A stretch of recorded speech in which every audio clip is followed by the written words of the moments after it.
Philippe Lajoie a 18 ans lorsqu'il fait l'acquisition de sa première terre. Après avoir tenté des études en mécanique, le jeune homme réalise que tout comme plusieurs membres de sa famille, c'est l'agriculture qui le passionne. Il travaillera d'abord pour son oncle et quelques agriculteurs voisins. Et en 2005, il débute la construction d'une porcherie à Saint-Paulin avec son frère Mathieu. Le travail en agriculture exige énormément de rigueur, mais Philippe et Mathieu sont travaillants et ambitieux. Les deux frères, devenus associés, décident donc de louer une autre porcherie à Yamachiche cette fois, dans le but de l'exploiter et éventuellement de l'acheter. Malheureusement, aucun acte de vente ne sera jamais signé.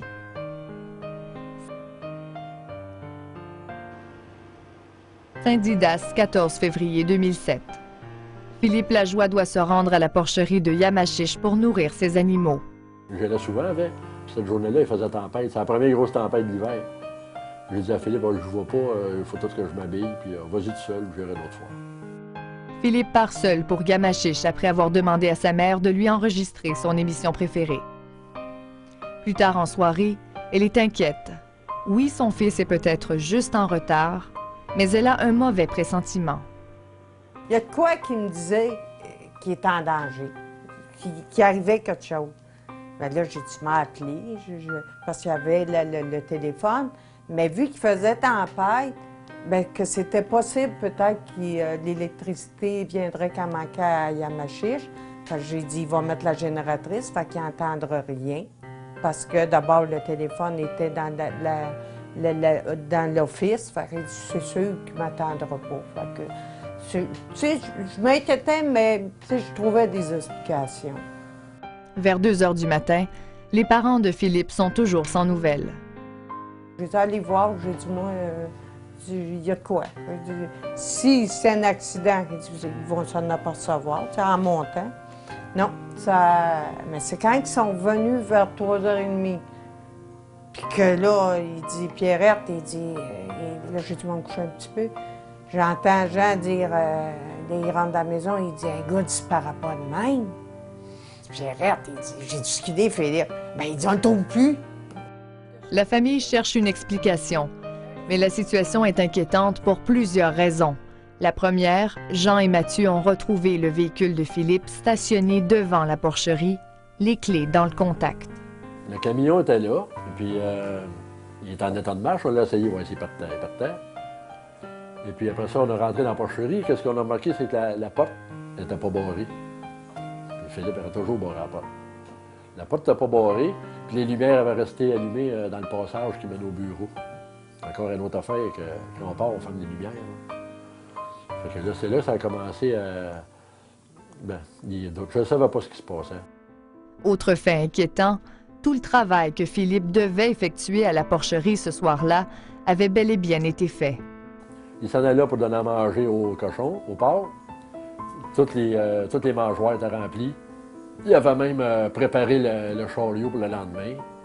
Il avait tout rempli la bouillie pour le lendemain. Il a enlevé ses vêtements de travail. Au lever du jour, Jean Lajoie retourne à la porcherie. En chemin, il s'arrête au poste de police pour signaler la disparition de son fils. J'ai dit, mon fils est disparu, Philippe, à la porcherie. Il dit, voulez-vous que j'envoie quelqu'un avec vous pour vous soutenir, pour vous aider? J'ai dit oui. Il a envoyé 2 ou 3 voitures patrouilles. Puis là, on a tout fait le tour de porcherie, en dedans, dehors, partout. Pas de Philippe. Philippe est introuvable. Les policiers de la Sûreté du Québec ouvrent une enquête et cherchent à établir le profil du disparu. Ils viennent voir l'enfant, s'il n'est pas dépressif, ou voir si, mettons, il a fait une fugue, voir si ses vêtements, il n'en manque pas. T'sais, ils commencent à chercher pour être... Avant d'arriver à une disparition, ils vont éliminer la fugue, le suicide. La famille est convaincue que quelque chose est arrivé à Philippe. Elle ne perd pas une minute et fait appel à l'organisme Québec Secours, spécialisé en recherche et sauvetage. On a fait appel à nous 24 heures après la disparition, après le signalement de la disparition.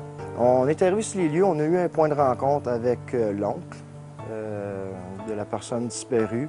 On a eu un briefing pour voir c'était quoi exactement là, ce qui était arrivé ou ce qu'on croyait qui était arrivé par rapport à l'information des enquêteurs et l'information de la famille, pour voir le dernier point de vue, puis voir aussi c'est quel genre de disparition qu'on avait à faire. C'est une disparition qui était problème de couple, ça arrive parfois. Quelqu'un qui est dépressif, c'est-tu quelqu'un qui prenait des médicaments ou c'est-tu quelqu'un qui est impliqué dans des situations illicites?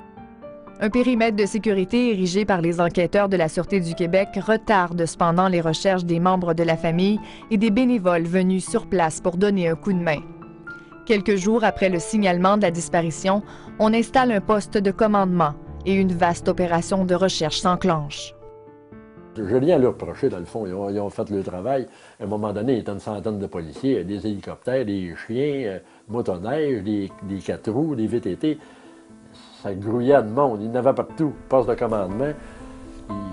Il y en avait en ski de fond. En tout cas, c'était épouvantable de voir le monde, les policiers qu'il y avait là. Puis un coup qui s'occupe de ton cas, par exemple, ils sont là, maudit. Ils ne cachent pas après, là. Je ne peux pas dire le nombre de personnes qu'il y avait là-bas, mais je peux vous dire que ça ne rentrait plus dans l'entrée de la porcherie. Le monde était stationné sur le long de la route pour essayer de le retrouver. On a commencé à se concentrer par le boisé. Donc là, les gens se mettaient en ligne, à peu près à 1 mètre de distance entre chaque. Puis là, on marchait pas à pas. Puis on l'a quadrillé d'un côté, on l'a quadrillé de l'autre côté pour être certain de ne pas avoir passé à côté d'un élément, soit lui ou soit un indice, un morceau de vêtement, une casquette ou quoi que ce soit, pour dire hey, on a une trace. Lors de la disparition, le 14, il y a eu une tempête de neige d'une trentaine de centimètres dans le secteur. Ce qui veut dire qu'il y avait des bourrasques de neige. Alors, avec des bâtons, on a expliqué comment faire avancer, puis faire les recherches. Sur les lieux, c'est une porcherie. Il y avait 2 cadavres de porcs qui étaient à l'extérieur, qui étaient là depuis un petit peu plus que la disparition. Fait qu'on a pu indiquer aux gens aussi comment voir la différence entre un sol puis possiblement un cadavre là, qui serait gelé sous la neige. Tu fouilles, tu veux trouver puis tu veux pas trouver. C'est vraiment ça. Tu as un bâton, puis à un moment donné, tu touches à quelque chose dans la neige, là, tu sais, oh, là le cœur t'arrête. Là, tu vas fouiller, là, tu t'aperçois, ah, c'est un vieux pneu qui était là. Là, c'est vraiment, là, ça, je pense que c'est la partie la plus déchirante. Puis, par contre, il fallait que ça se fasse. C'est inimaginable, les endroits qu'on peut avoir fouillés, des coulées là, qu'on descendait dedans, là, puis peut être capable de remonter, là, parce que là-bas, c'est planche, mais quand il y a des coulées, toute la neige s'est ramassée là. Puis on s'est dit peut-être qu'il est enfoui là-dedans. On a cherché, c'est incroyable. Il y avait mon beau-frère, Paul, avec son associé, Ghislaine. Les autres, ils ont porté des pelles mécaniques pour fouiller la neige, les faussaires. Ghislaine et Paul ont également une compagnie de transport. Ils décident d'afficher la photo de Philippe sur leur camion qui circule partout dans la région de Lanaudière. Les circonstances nébuleuses de la disparition de Philippe font la manchette. Qu'est-il advenu de ce jeune ouvrier agricole de 23 ans, un jeune homme sans histoire, le soir de la Saint-Valentin 2007? Je retournais chez nous là, le soir en auto, puis j'avais juste le goût de broyer, de dire on est complètement impuissant. Je pense que c'est un sentiment que, à la fin de la journée, qu'on pouvait sentir chez les gens qui étaient là, contents d'être venus aider, mais déçus.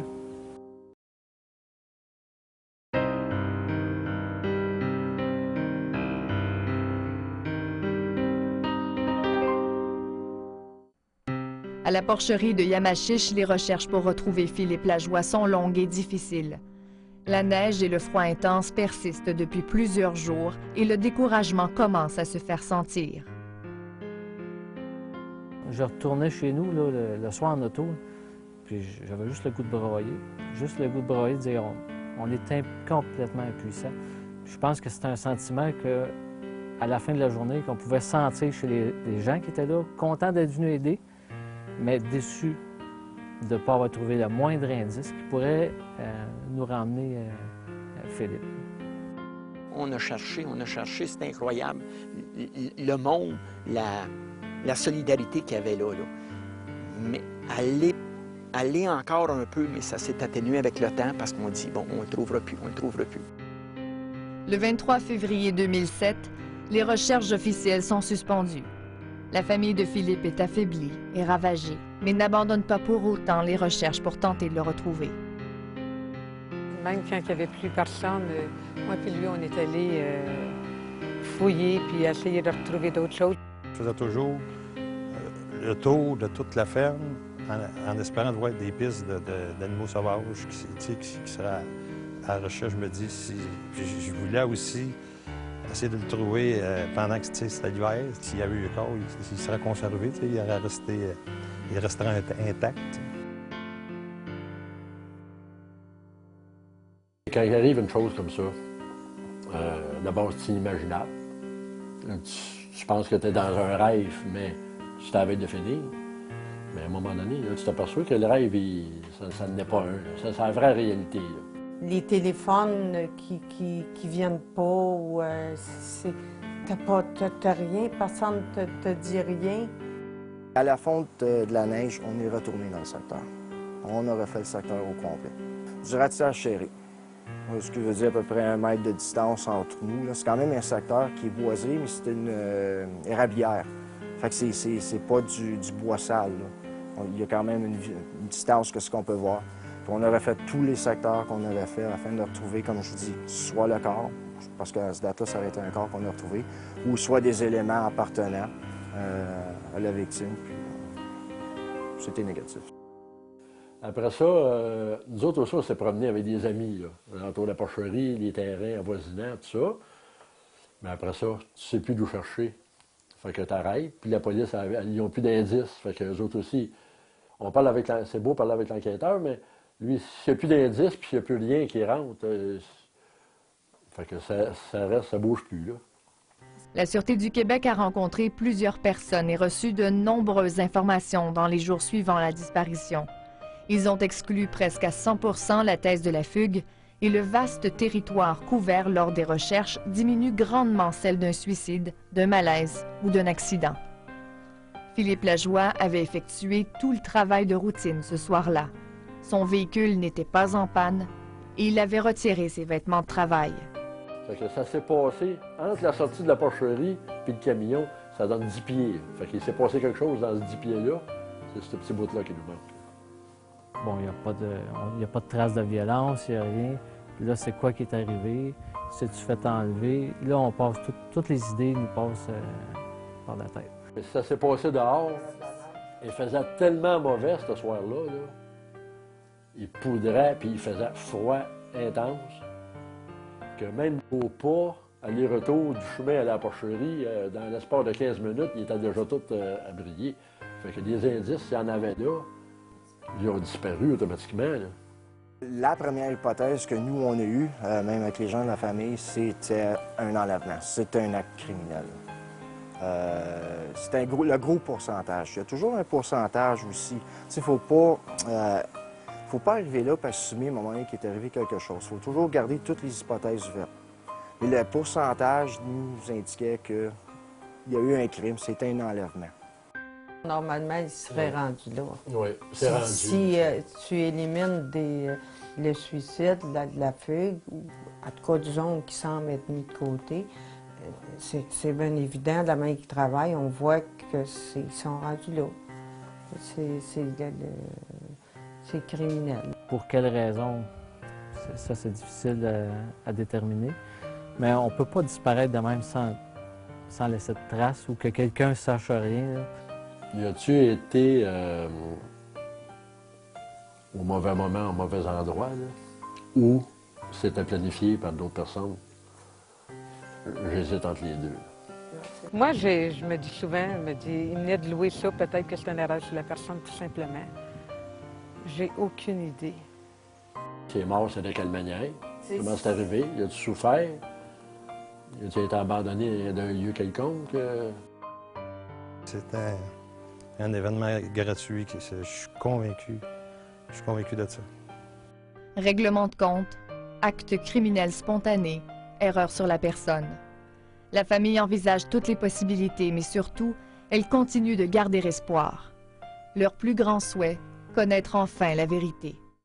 On n'est pas mal sûr que c'est gratuit. Mais c'est pas de vouloir se venger.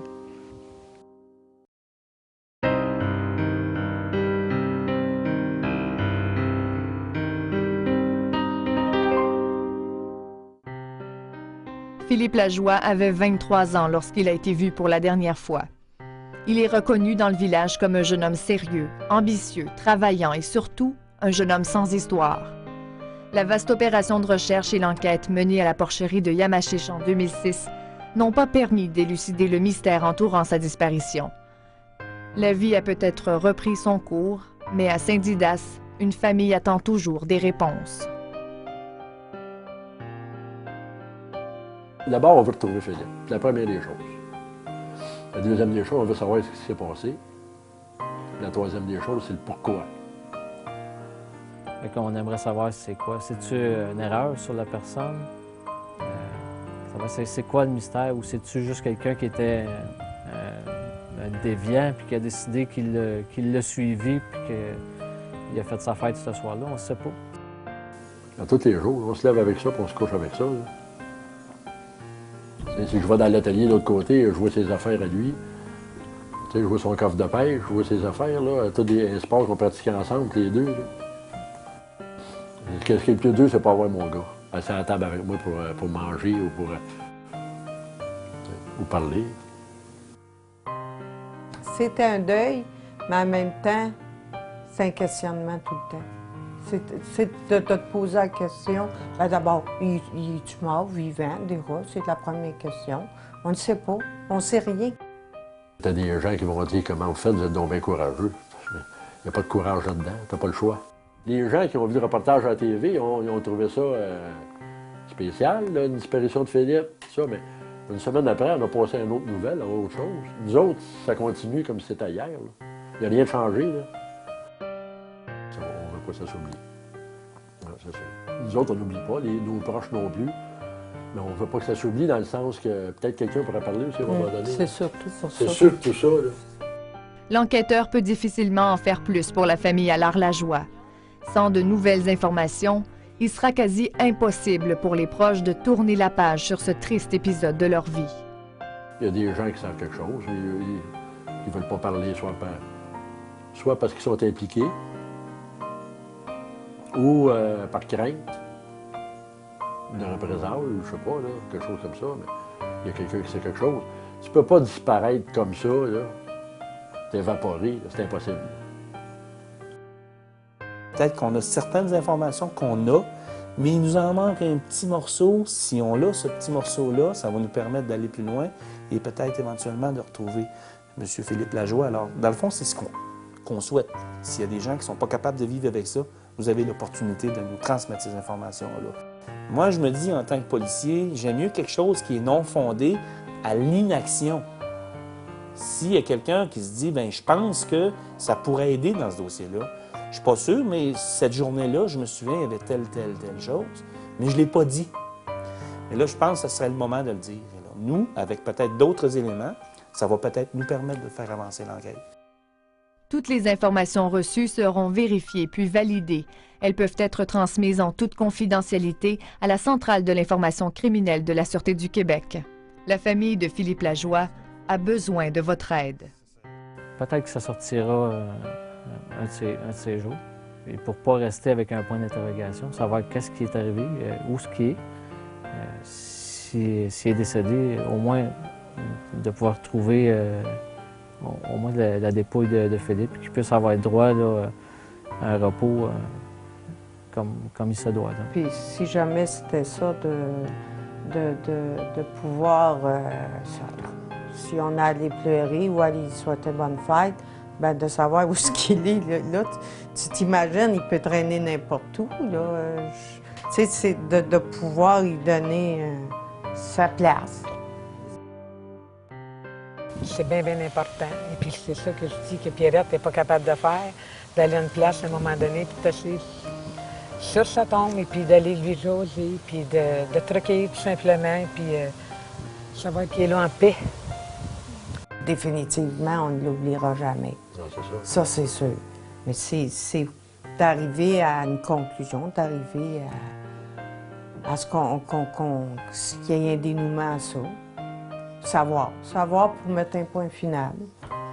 Je veux dire, s'il n'est plus là, bon, ben il n'est plus là, on n'y peut rien, mais c'est d'arriver à savoir, de ne pas rester dans l'ignorance comme ça toute une vie. C'est effrayant. On est pas mal sûr que c'est gratuit. Mais c'est pas de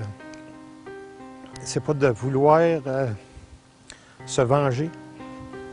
Ça n'a même pas rapport, parce que sûrement c'est une situation qui a mal tourné. Puis le retrouver au moins, pour être capable de faire un deuil de si c'est réellement. Il fait des funérailles. Oui, voilà. Il fait des funérailles à sa hauteur. On s'ennuie de Philippe. Moi, je m'ennuie de Philippe terriblement. Il me manque terriblement, mais on continue. Là, on essaie d'appuyer Mathieu pour pas qu'il lâche, qu'il continue, parce qu'il a besoin d'aide, parce qu'il est tout seul. Il a perdu son frère, puis il a perdu son associé. Fait qu'on est obligé de l'aider à travailler. C'est ça qu'on va faire. On l'appuie, puis on se tient ensemble, puis on essaie de vivre. C'est ça qu'on essaie de faire. Vivre.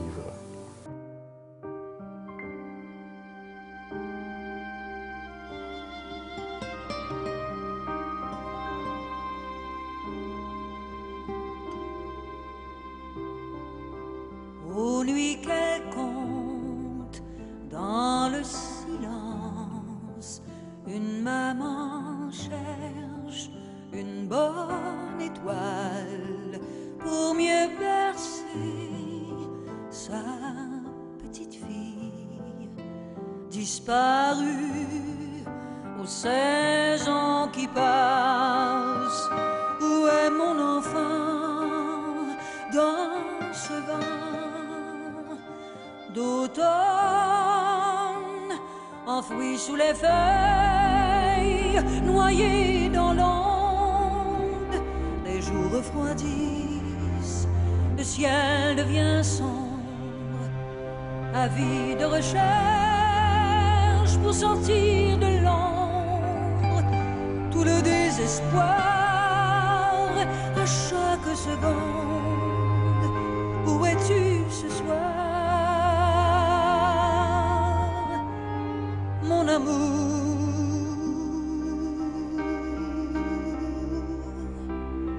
Les froids de l'hiver de l'année dernière n'ont pas pu confondre au cœur de l'univers l'attente de ton retour, mon amour.